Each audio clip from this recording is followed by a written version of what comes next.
Buenos días. ¿Quién vive en Nicaragua? Gente que no vende patria. Bienvenidos al retorno. Con Carlos José Hurtado y con Byron Baltodano reiniciamos Sin Fronteras hoy lunes 19 de agosto de 2024.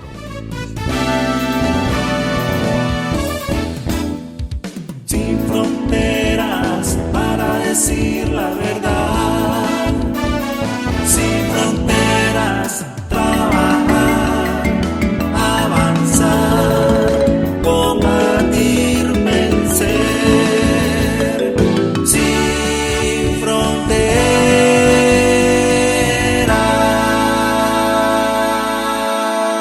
Mañana con 30 minutos queremos rendir homenaje con el reinicio de Sin Frontera a una extraordinaria mujer militante, Scarlett Cuadra Batters, que ayer estuvo de cumpleaños y que decidió partir el 30 de diciembre de 2018, después de haber participado en las jornadas de resistencia frente a la agresión somocista en el golpe fallido.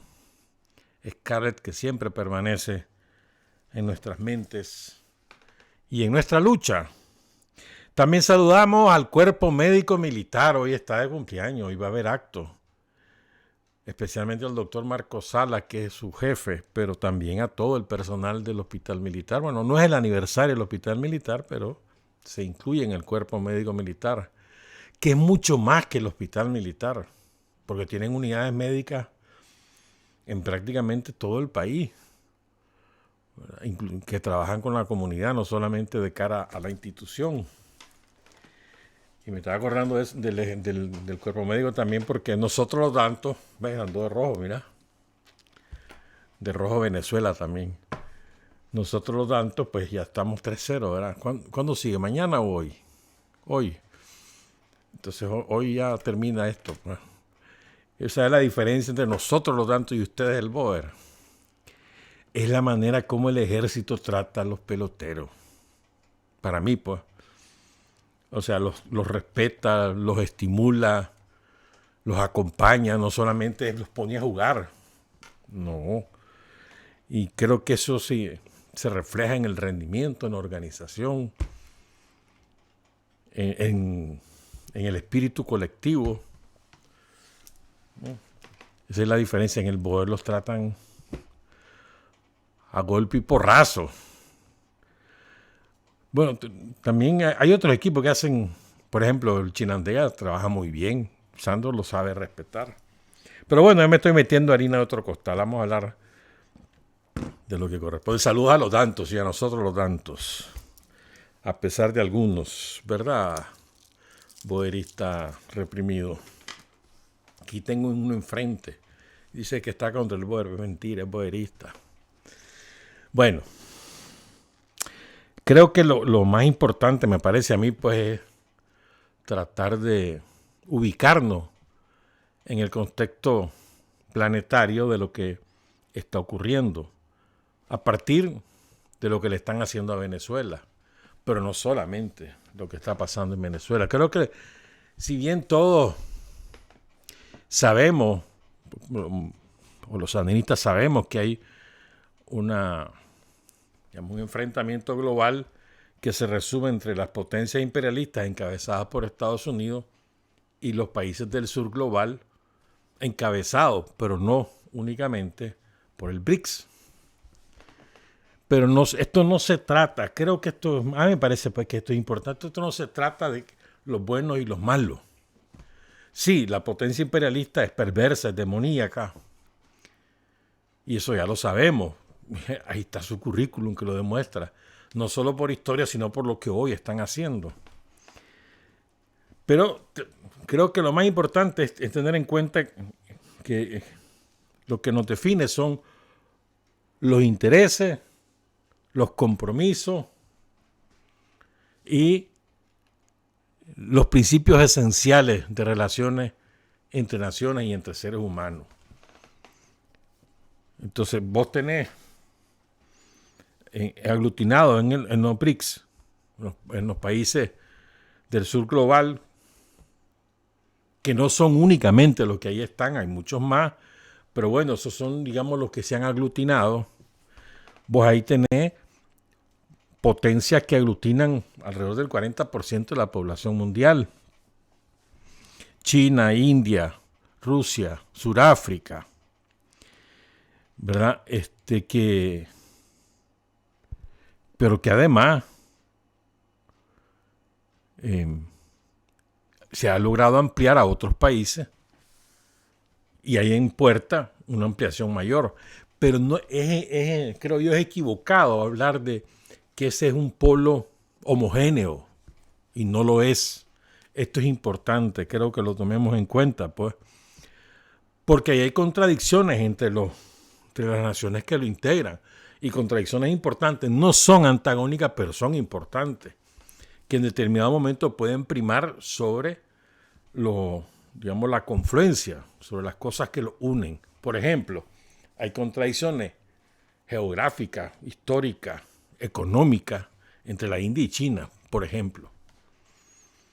Incluso recientemente, la semana pasada, pues, hubo ahí unas decisiones de la India que China ha cuestionado. Por ejemplo, pues.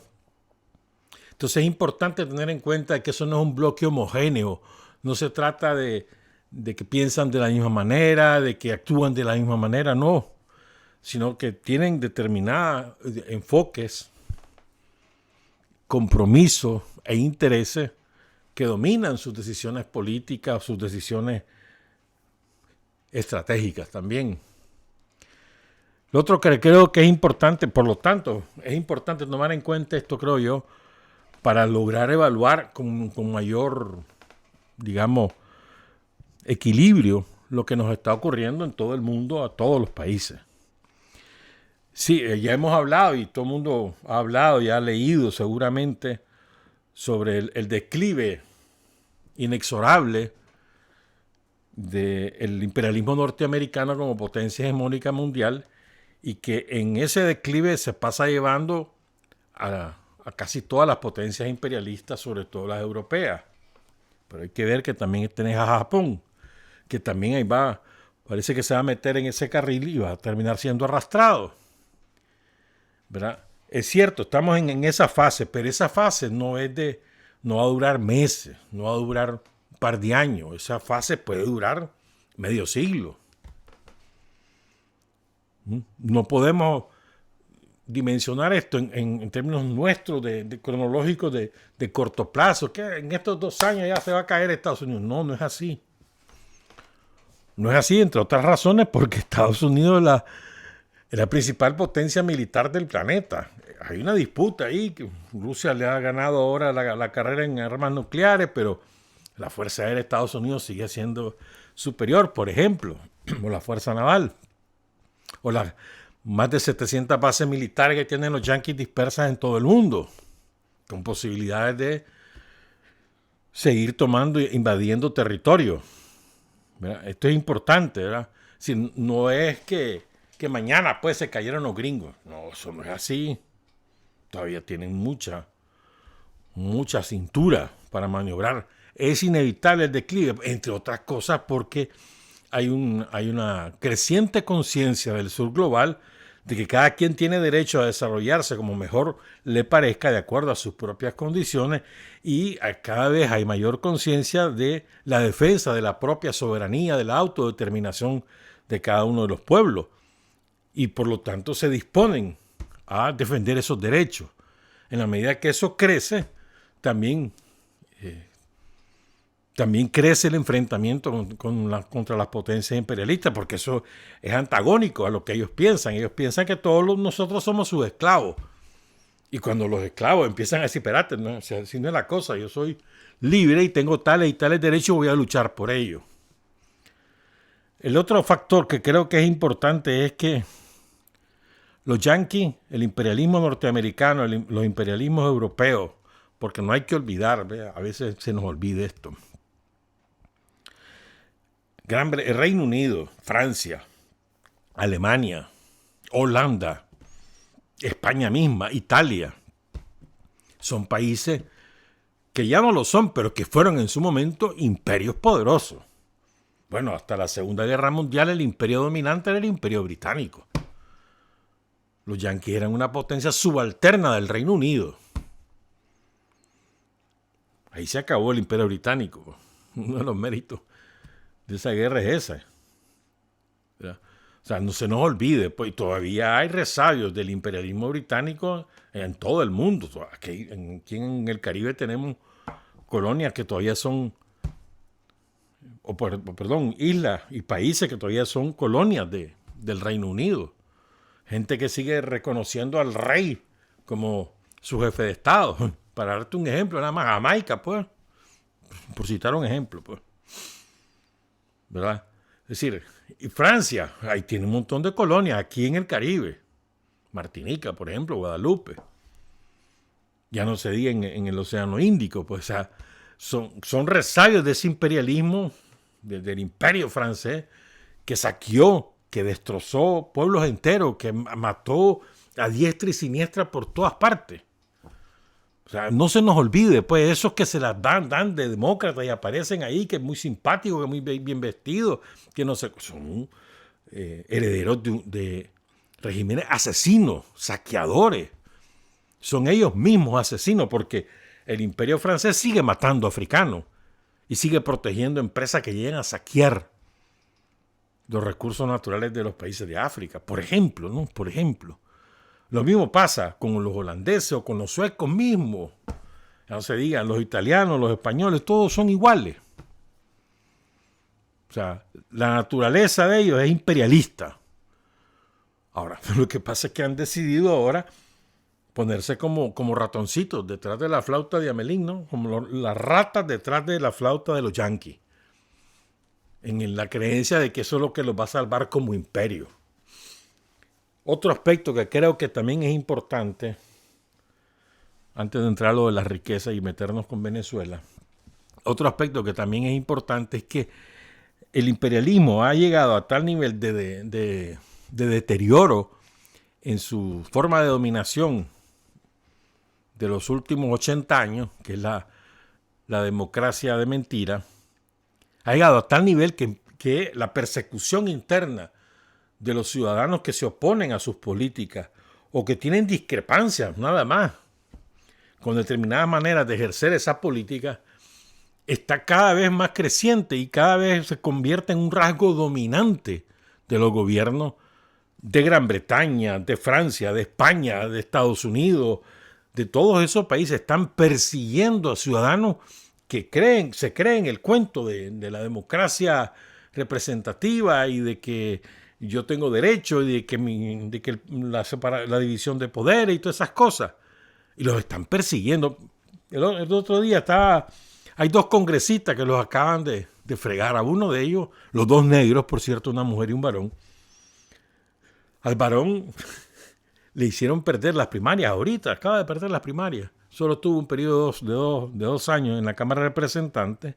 Le inventaron un delito, ¿verdad?, de que había encendido la alarma de incendio de un edificio federal y que eso era un delito porque no había tal alarma. Entonces, como lo iban a meter preso, entonces el tipo tuvo que negociar, declararse culpable a cambio de que no ir preso.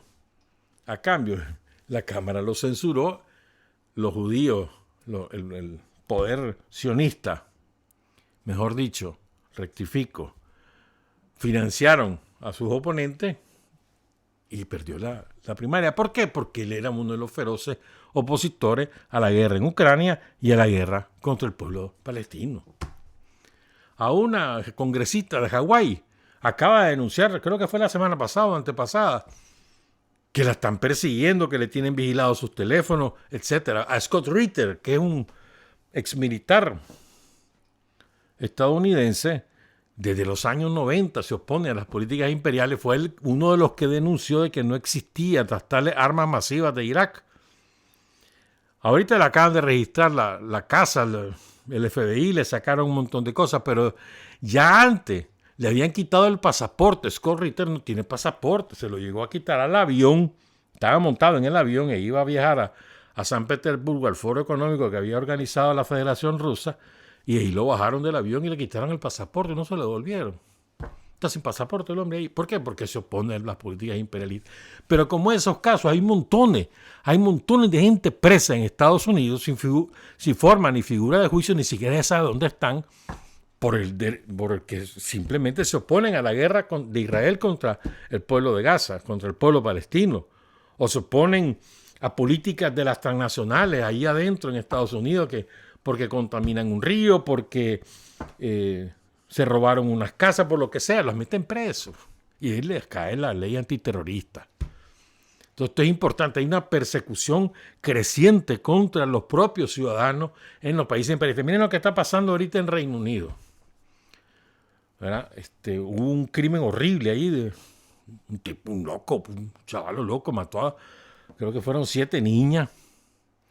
Entonces la extrema derecha británica enarboló la bandera anti-inmigrante y comenzaron a apalear y a perseguir a todos los inmigrantes por el color de la piel o por su profesión de fe.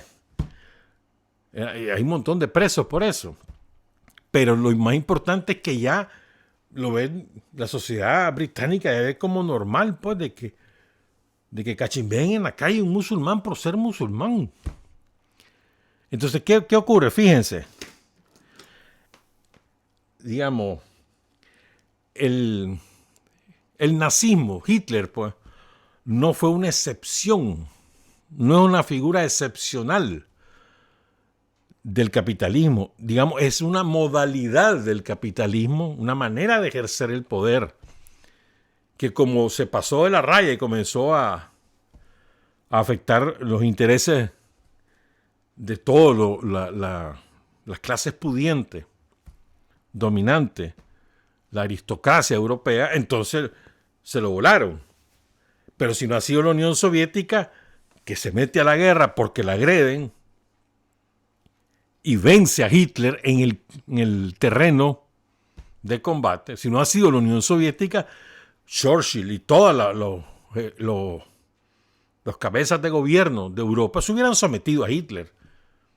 Pero como que 2 más 2 son 4, lo que inclina la balanza es la Unión Soviética y el heroísmo del pueblo de la Unión Soviética. Si no, aquí hubiéramos pasado una fase histórica, quién sabe de cuánto tiempo, con un régimen que privilegiaba el color de tu piel y tu origen genético por encima de tu calidad de ser humano. Eso era el nazismo. A ver, no es lo mismo que estamos observando ahora. Esa modalidad nazi de ejercer el poder imperialista ha resurgido. Nunca la mataron. La durmieron. La dejaron engavetada. A ver qué otro momento la sacamos. Pero eso es lo que está ocurriendo. O sea, están aplicando las políticas nazis a nivel global. No solo en Ucrania, digamos que es la punta de lanza del nazismo, en todas partes. ¿Ya? Es decir, privilegian la raza, que para mí nunca ha existido, pero bueno, privilegian la raza, el color de tu piel, la investigación genética y todas esas cosas que están haciendo, y solo ellos, los arios, van a tener posibilidades de sobrevivir. Esa es su filosofía. Y se sienten con el derecho de gobernar y adueñarse de los seres humanos y de las riquezas de todo el planeta porque ellos son arios, porque son blancos. Esta filosofía, repito, que estaba adormecida, que la habían postergado, es la que ahora inspira a las clases dominantes, y no solamente en Europa o en Estados Unidos, también en nuestra América. Pasemos revista. ¿Qué era Bolsonaro? Ya nos vamos a meter con el traidor de Lula. ¿Qué era Bolsonaro? Una expresión fascista, nazi, racista. Odia a los negros, odia a los indios. Y llegó al poder por la vía electoral y empezó a hacer desastre total y a entregar Brasil a los intereses extranjeros. ¿Qué es el somocismo en Nicaragua? ¿Qué es el somocismo? Racista, clasista, antipueblo. Está aniquilado como fuerzas políticas, pero sus métodos están vivos, porque no son métodos ni siquiera del somocismo, son métodos heredados de los yanquis, que aquí lo vinieron a enseñar en la guerra contra Celedón primero y después en la guerra contra Sandino. Pero es la expresión, el somocismo es la expresión nazi, de eso que estábamos hablando. ¿Qué es en Venezuela? Que son las fuerzas que están opuestas a la revolución bolivariana. Pues eso, una expresión nazi. ¿Quiénes murieron ahorita en toda la sonada inventada por Estados Unidos? Los chavistas, 22 compañeros asesinados por chavistas, incluso algunos quemados vivos. ¿Qué es Milei en Argentina? ¿Qué cosa es Milei? Otro tipo. La reencarnación de Hitler con una modalidad, con una aureola que lo cubren de simpático porque mira que dice claras las cosas, que mira todo ahí, con la parafernalia con la cual se acostumbra mostrarse en público, hablando con perros, pero es más normalizado, ¿no? Es decir, lo que estamos asistiendo no es una nueva cosa, no, hermano, es que están resucitando una modalidad que les había fracasado en los años 40, 30 y 40 del siglo XX y que ahora la desengavetan, pues la resucitan y la están volviendo a aplicar por todas partes. Yo creo que esa es una de las características de la situación o de la manera como ahora se está proyectando el imperialismo, es que han perdido por completo los escrúpulos, el prurito. Ya no les importa que le digan lo que le digan, no les importa que todo el mundo sepa ahora que son doble moral, doble estándar, que a uno le dicen una cosa por esto y al otro le dicen otra por esto y hacen otra cosa a ellos. Ya no les interesa eso. O sea, son descarados, pues descarados. Antes guardaban la forma, mirá, espérate. Ahora no, totalmente descarados. Y para eso tienen la maquinaria propagandística más poderosa jamás creada, que además adopta como propia la filosofía de Goebbels, aquel ministro de información de Hitler, que fue el que dijo: una mentira repetida 1000 veces se convierte en verdad. Esa es la esencia, lo que vertebra toda la política de propaganda del imperialismo mundial, no solo el yanqui, sino también el europeo. Entonces vos ves cómo ellos van preparando de antemano, toda su maquinaria propagandística van preparando de antemano el objetivo final. Por ejemplo, en el caso de Venezuela, meses pasaron diciendo de que iba a haber fraude para crear la sensación de que cuando venían los resultados, fíjate, hubo fraude, sin tener ninguna prueba. No existe una sola prueba del fraude. Observen ustedes, ¿qué es lo que te presentan ellos? Afirmaciones, pero pruebas. Mira, ve, aquí está, ve. En esta mesa, este resultado que me dio la máquina y este resultado que apareció, no existe eso. Simplemente se dan por las afirmaciones y la propaganda imperialista se encarga de exponenciarla, de colocarla como que si fuera la verdad, de sembrar y sembrar como resultado de repetirlo una y otra vez, como decía Goebbels, una mentira repetida 1000 veces se convierte en verdad. Entremos un poquito a lo de Venezuela. ¿Por qué tanto hambre sobre Venezuela? Hombre, ya se ha dicho muchas veces, ¿no? Pero no solo es el petróleo, hermano, que es la primera reserva mundial.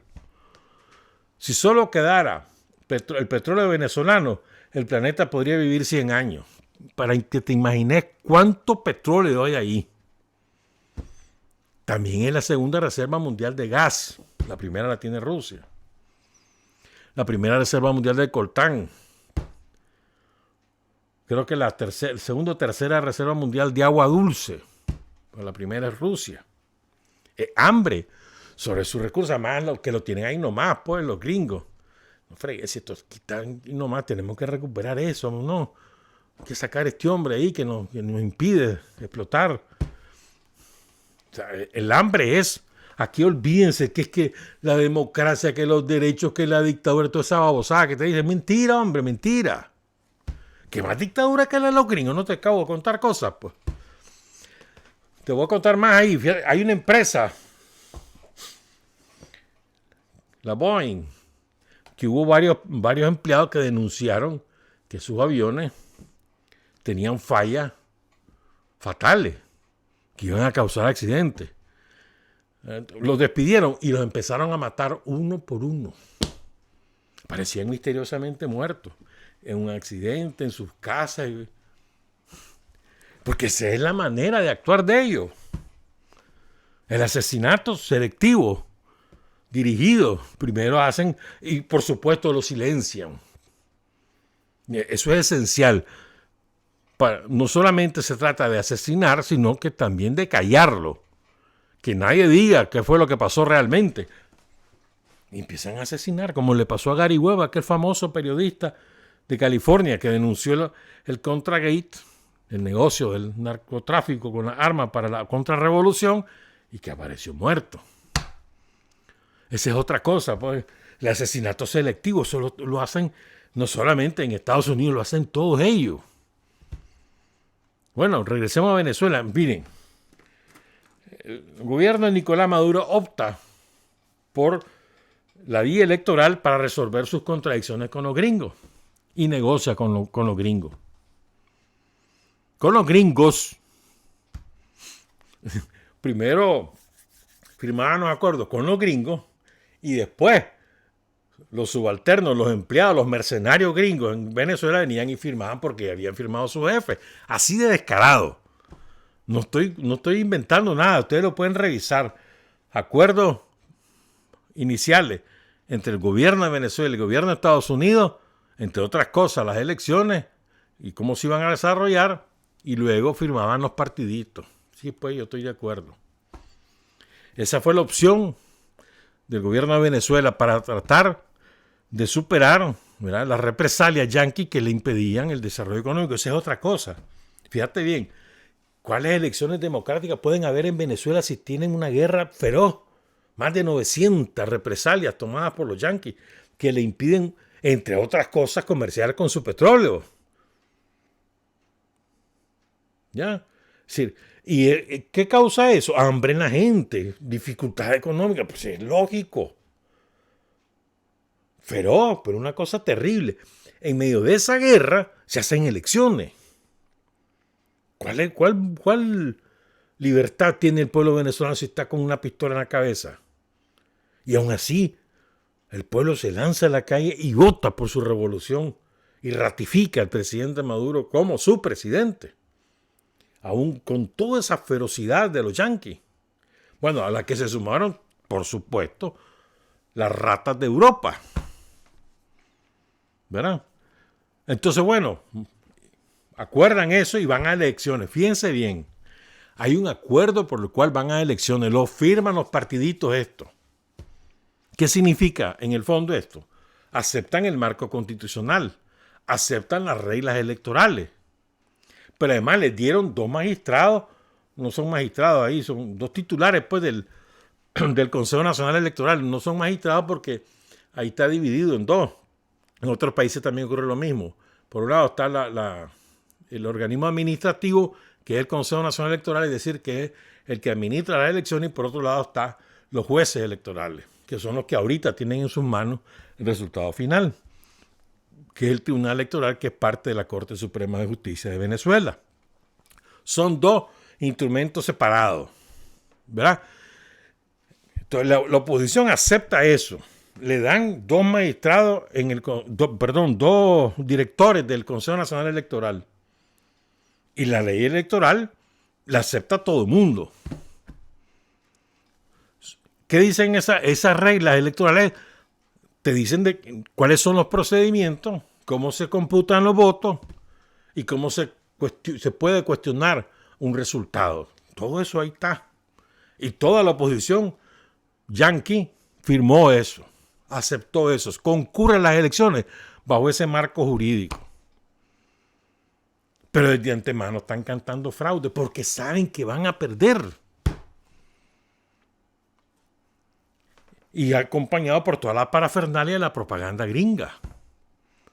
A ver, el sábado hubo manifestaciones en más de 100 ciudades de Venezuela a favor de la revolución bolivariana. La de Caracas, por supuesto, la mayor.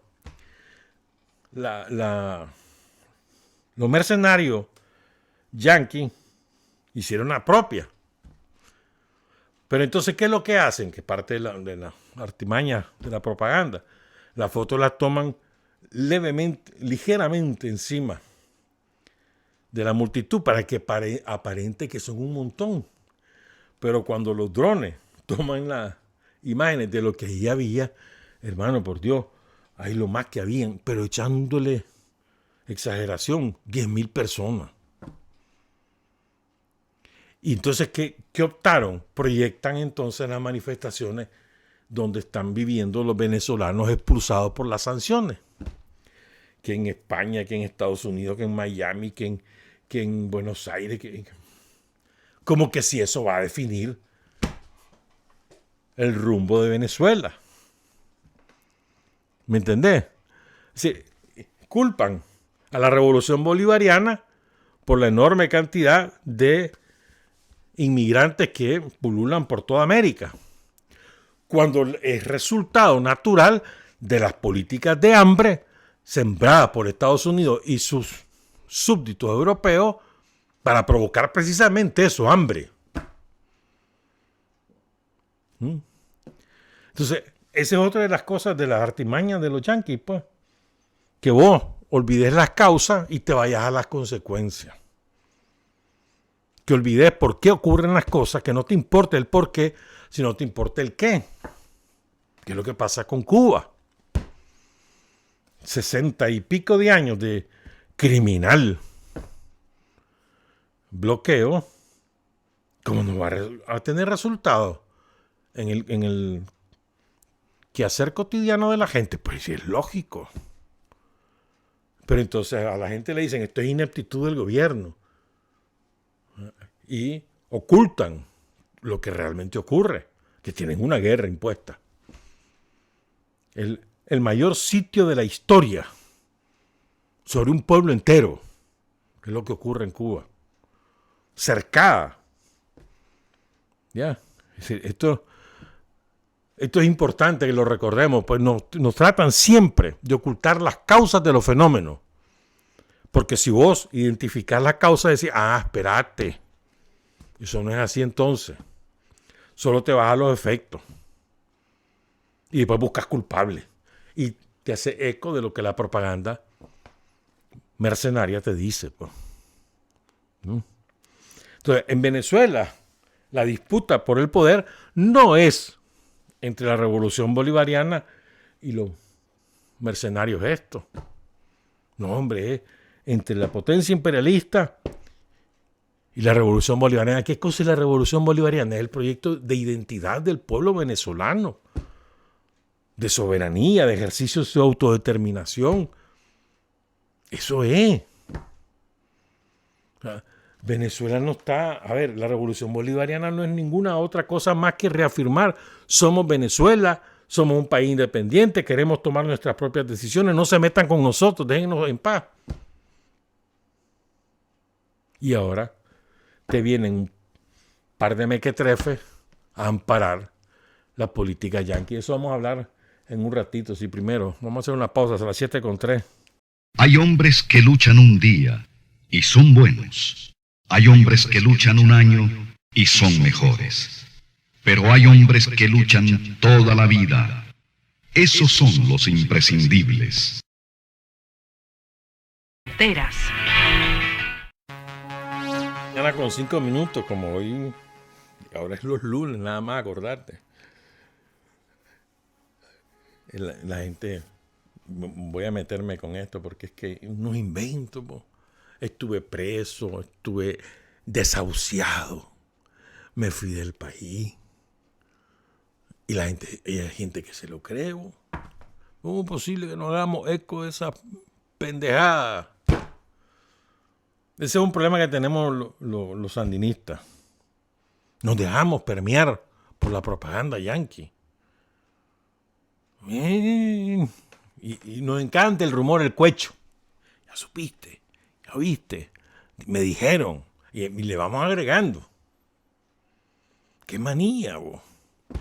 Qué manía. Pero bueno, como solo los lunes, entonces yo quiero hablar solo un poquito de ya, vamos a regresar al tema de Venezuela.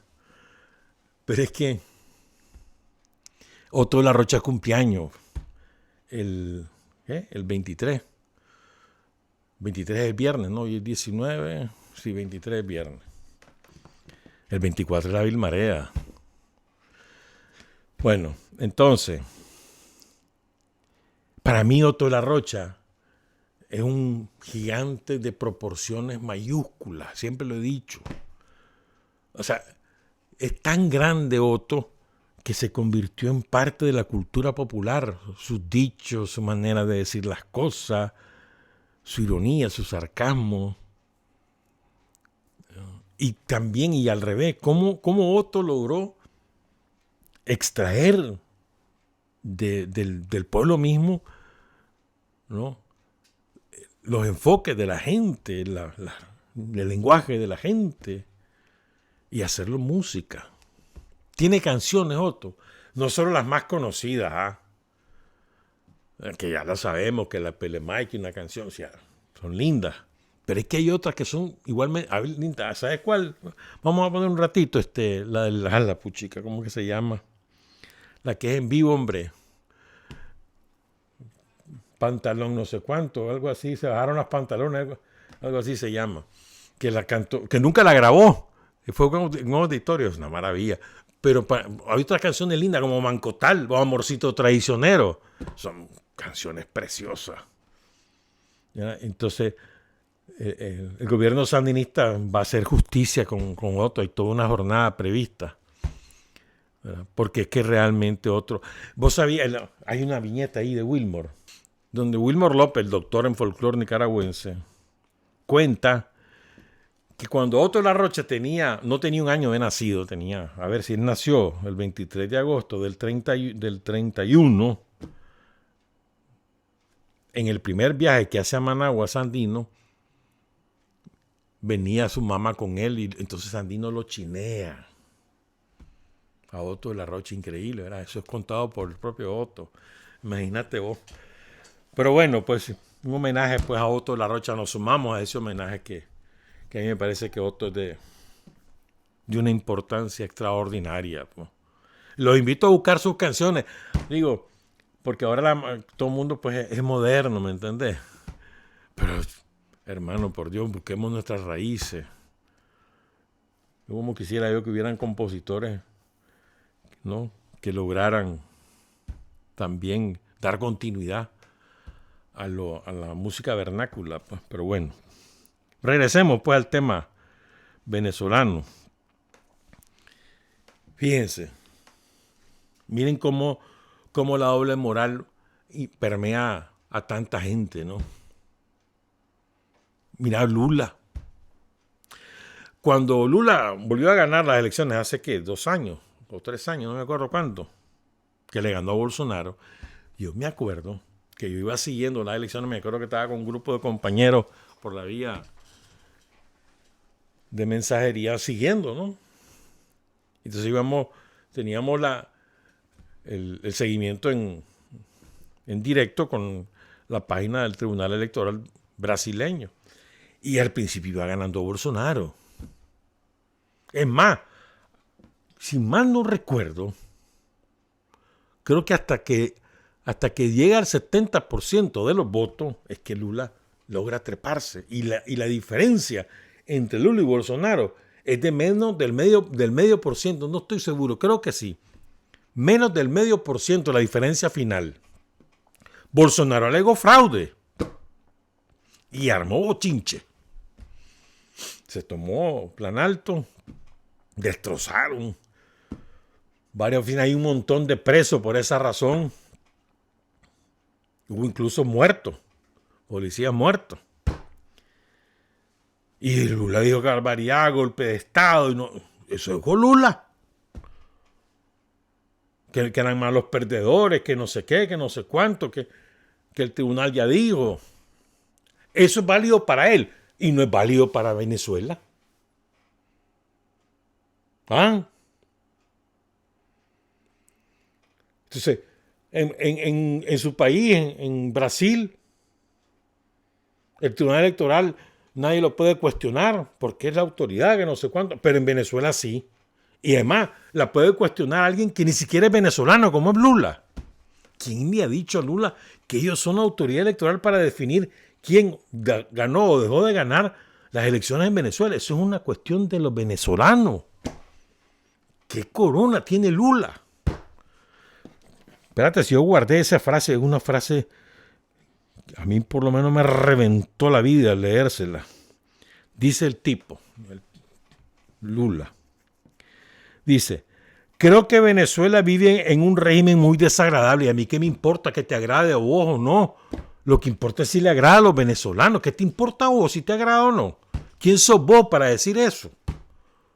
Si esa es la manera de hacer las cosas de Venezuela, dejarlos en paz, hombre. Y después dice: no creo que sea una dictadura, es un gobierno con sesgos autoritarios. ¿Cuál es sesgo autoritario? Pero ¿quién sos vos para definir eso? A ver, ¿por qué te metes en lo que no te importa? Sí, es un derecho sagrado, hermano, la autodeterminación y la soberanía. Vos no te podés meter en los asuntos internos de otro país, ya está, sencillamente eso. Yo no creo ni siquiera que Nicolás Maduro le esté pidiendo a Lula que lo respalde, no, que no se meta. Y que acate lo que diga el Tribunal Electoral. En ese sentido, quien mejor posición ha tenido de estos gobiernos grandes es el de México. Perdón. López Obrador ha sido sumamente cauteloso y ha dicho, pese a que tiene enormes presiones encima. La última declaración que dio creo que fue el jueves, miércoles o jueves. Y dijo, no, vamos a esperar lo que diga el tribunal. Pero si es que es lo lógico. ¿Por qué se va a pronunciar México sobre quién ganó o quién perdió si no sabemos la decisión del tribunal? ¿Qué es lo lógico? O sea, vas a esperar la decisión de las autoridades electorales. Que por cierto ya lograron transcribir 60% de las actas ayer, como a las 4 de la tarde. O sea que debe estar como por el 80%. Probablemente esta semana está listo el fallo. Vamos a ver qué dice. ¿Va a ratificar o no la victoria del presidente Nicolás Maduro? Ya lo veremos. Y esa será su decisión. Lo que quiero decir aquí nadie les está pidiendo, ni siquiera el imperialismo yanqui, a nadie se le está pidiendo que respalden o dejen de respaldar al presidente Nicolás Maduro, que respeten lo que a Venezuela. ¿Qué es lo que pedimos para nosotros? Nosotros no estamos pidiendo, ay gringo, ayúdame. No, respetanos. Ya está, respeto a nuestra manera de ser, a nuestra manera de hacer, a nuestra historia, a nuestros comportamientos. Respetame. Si te gusta o no te gusta, ese es cuento tuyo, ese es problema tuyo. Pero eso no significa que me vas a agredir, ni significa que me vas a juzgar, porque vos no sos juez. Vos sos otro más. Esa es la manía en general de los seres humanos. Nos encanta ser jueces de lo ajeno. Y estar determinando quién actúa mal y quién actúa bien. Y cuando te toca a vos, no te metas conmigo.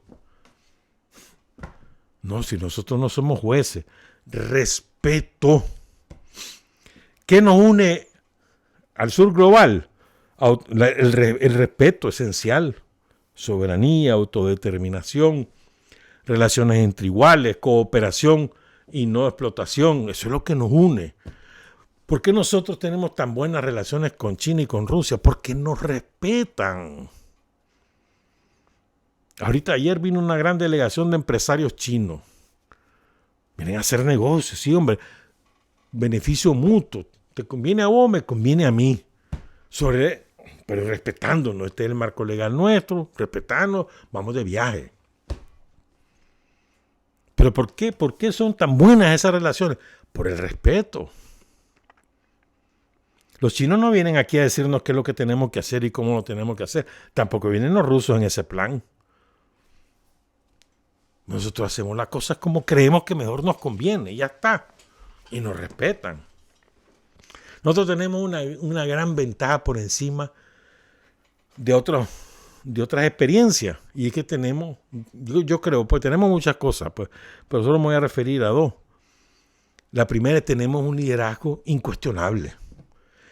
Pero además, con una experiencia. O sea, vos ves a Daniel, ¿no? Y observas sus decisiones. Y ves su trayectoria.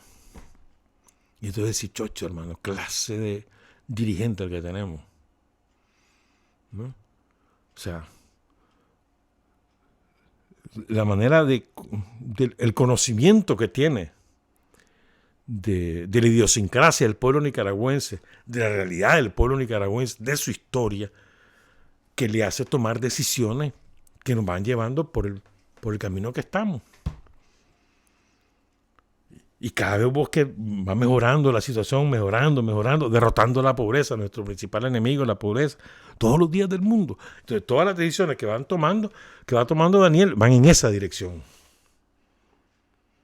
¿Para qué vienen empresarios chinos? Aquí vienen a hacer negocios ellos, sí, pero aquí vienen a crear empleo, a crear mejores condiciones y crear empleo, tener mayores ingresos, dinamizar la economía, etcétera.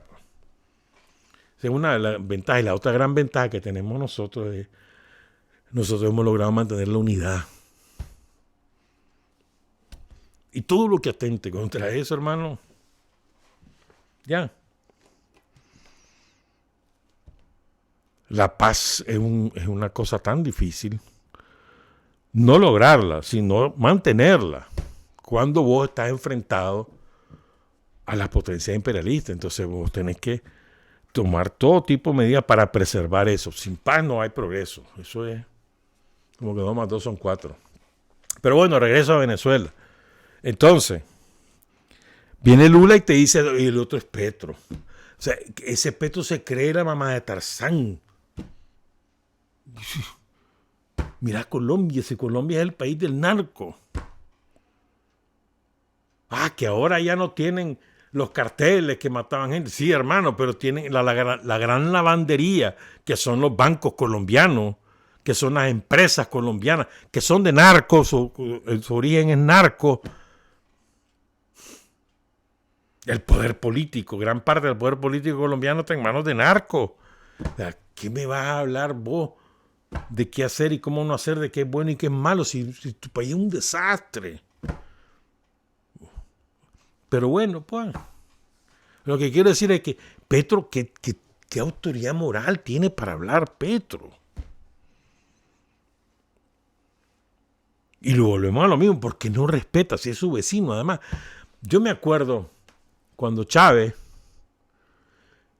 hablaba siempre de los 3 millones de colombianos que vivían en Venezuela y que incluso les habían dado derecho al voto. Entonces ahora que las cosas se invirtieron por culpa de la agresión yanqui contra el pueblo de Venezuela, entonces ahora tienen ellos millones de venezolanos refugiados en Colombia, como en Perú, en Chile, en Argentina y en otros lados. ¿Ya? Pero ¿vos ves cómo tratan a los venezolanos en Colombia? Como parias. Lo mismo pasa en otros países. Están anatemizados. En cambio, en Venezuela gozaban de todos los derechos. Además, habían políticas especiales sobre los refugiados colombianos. Me acuerdo, en tiempos de Chávez. Pero entonces volvemos a lo mismo. La esencia el principio esencial de las relaciones entre las naciones y entre los seres humanos es el respeto. Es esencial. Yo respeto tu manera de ser. Yo me respeto tu manera de hacer. Yo respeto tu forma de gobierno. Yo respeto. No me meto. Queremos hacer negocios juntos, queremos tener una política común, perfecto, pero sobre la base del respeto. Cualquier cosa que transgrede el respeto significa inmediatamente distanciamiento, por no decir ruptura. Yo creo que si los países, si las naciones, si los seres humanos asumiéramos todos esa regla esencial de respetar al otro, no existiría una guerra. Miren lo que está pasando en Palestina. No te duele Palestina. No te duele. 40 y pico mil de muertos. Y eso es una cifra por lo bajo. Los que han contado. El viernes salió una información que los sionistas agarraron 1.500 cadáveres que tenían bajo su poder, o en su poder, perdón, y ¿cómo se llama eso? Los evaporaron para que no quedara ni el polvo siquiera y que no fueran contabilizados. ¿Cuántos muertos realmente hay? Yo creo que nunca se va a saber. Y el mundo entero, no solo viendo, sino que además le siguen vendiendo armas, le siguen vendiendo petróleo al régimen sionista. Si de verdad tuvieran voluntad algunos países que se las pican ahí, que dicen esto, que dicen lo otro, ahí está España, que vive a Palestina y le sigue vendiendo armas a Israel. Si de verdad hubiese una voluntad de acabar con esa guerra y salvar al pueblo palestino, hace tiempo se hubiera terminado. Quitarle todos los suministros a Israel de armas, de petróleo, de insumos para su funcionamiento económico, todo, ya está. Que se derrumben. Pero no existe esa voluntad.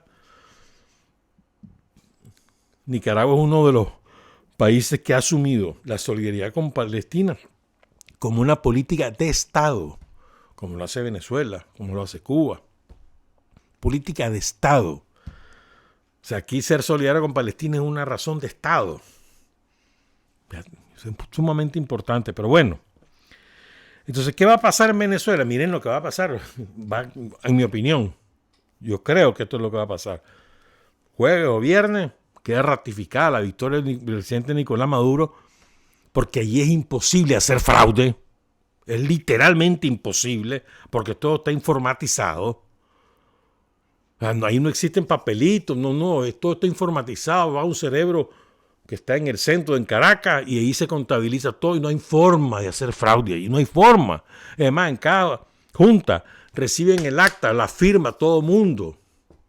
Los fiscales, los miembros de mesa, todo el mundo firma esa acta ahí digitalmente y hasta que está firmada va al centro. Entonces no hay manera de hacer fraude ahí. Entonces, puede haber una discrepancia del 0,1 o 0,1 para arriba o para abajo, pues. Pero no va a haber manera de revertir ese resultado. Jueves o viernes estamos asistiendo a la ratificación oficial de las autoridades electorales de Venezuela del triunfo del presidente Nicolás Maduro. Para mí eso es 2+2. ¿Qué va a pasar? Reacción, ya sabemos, Guaidó 2. A ver si Lula tiene la interés de rectificar y decir, me equivoqué. Respeto la decisión del Tribunal Electoral. A ver si Lula lo hace. ¿Por qué Lula está actuando así? Ya estamos terminando porque ahora vamos a tener 1 hora nada más. ¿Por qué Lula está actuando así? Yo creo que hay 2 razones. Probablemente, bueno, lo primero es que Brasil está tratando de hacer una alianza estratégica con China. Y entonces le está diciendo a los gringos, mira, hombre, no es pleito con vos, pero me conviene con China, entonces te voy a ayudar con Venezuela. Pues. Una cosa así, una transacción. Mira qué falta de escrúpulos de este hombre, jugar con la soberanía de un pueblo. ¿No? Creo que por ahí va la cosa. Y estaba leyendo ahí un artículo, a lo mejor, o a lo peor, que Lula negoció esto desde que estaba preso, que lo soltaron para después ser brother de los Yankees. Uno nunca sabe en esto, ¿verdad? Pero sí me acuerdo que desde que Lula asumió el poder, sus 2 periodos después de la Dilma Rousseff, y ahora este es el tercero de Lula, jamás ha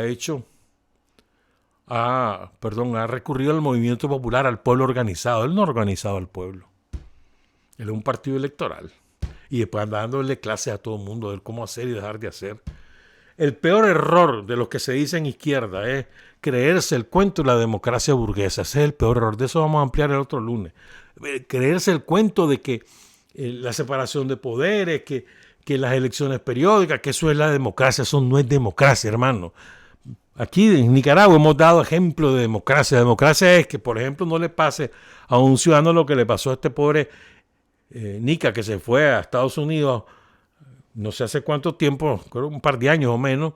Allá se accidentó, pero como no tenía seguro, en los hospitales lo sacaron de los hospitales, se tuvo que venir, lo trajeron con mucho sacrificio, la familia lo trajo a Nicaragua, lo llevó a un hospital y terminó muriendo porque no hubo atención a tiempo. Democracia es que tengas la salud gratuita y a tiempo.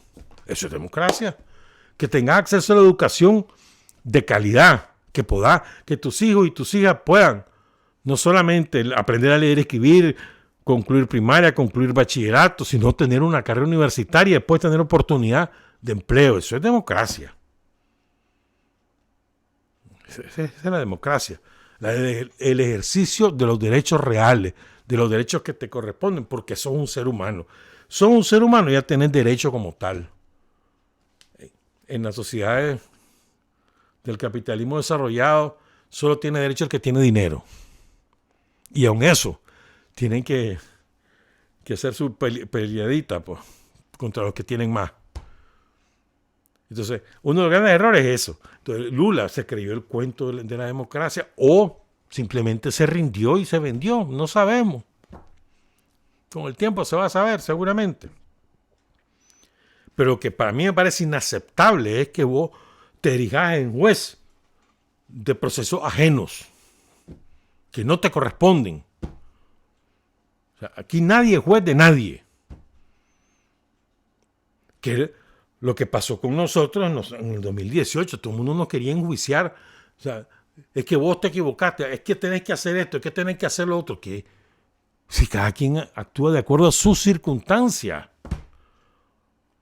a sus realidades, eso es así. En un lugar, una manera de hacer es válida, en otro lugar no lo es. El mejor ejemplo es la propia Revolución Popular Sandinista. Nosotros hicimos revolución ajena a todos los modelos imperantes en la época y nos fue bien, porque era nuestra realidad. Pero nadie tiene derecho a juzgar a nadie.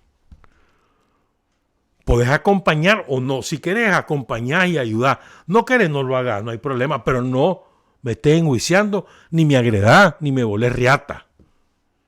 ¿No querés ser mi amigo? No seas mi amigo. No hay problema. Vos agarras tu camino y yo agarro el mío. Si nos encontramos, bueno, y si no, pues también. Eso me parece a mí que es esencial. Yo repito, el principio fundamental de las relaciones entre seres humanos y entre naciones es el respeto. Y por eso nos llevamos bien con un montón de países, porque nos respetan. Y hay algunos que pasan del respeto a la ayuda, por ejemplo, China, Rusia y otros países. Pues. Pero hay otros que no. Y estamos bien. Juega pues. El lunes seguimos, el próximo lunes. Muchas gracias por estar con Sin Fronteras de nuevo. Son las 7 de la mañana con 30 minutos. Revolución es sentido del momento histórico. Es cambiar todo lo que debe ser cambiado. Es igualdad y libertad plenas. Es ser tratado y tratar a los demás como seres humanos. Es emanciparnos por nosotros mismos y con nuestros propios esfuerzos. Es desafiar poderosas fuerzas dominantes dentro y fuera del ámbito social y nacional. Es defender valores en los que se cree al precio de cualquier sacrificio. Es modestia, desinterés, altruismo, solidaridad y heroísmo. Es no mentir jamás ni violar principios éticos. Es convicción profunda de que no existe fuerza en el mundo capaz de aplastar la fuerza de la verdad y las ideas. Revolución es unidad, es independencia, es luchar por nuestro sueño de justicia para Cuba y para el mundo, que es la base de nuestro patriotismo, nuestro socialismo y nuestro internacionalismo.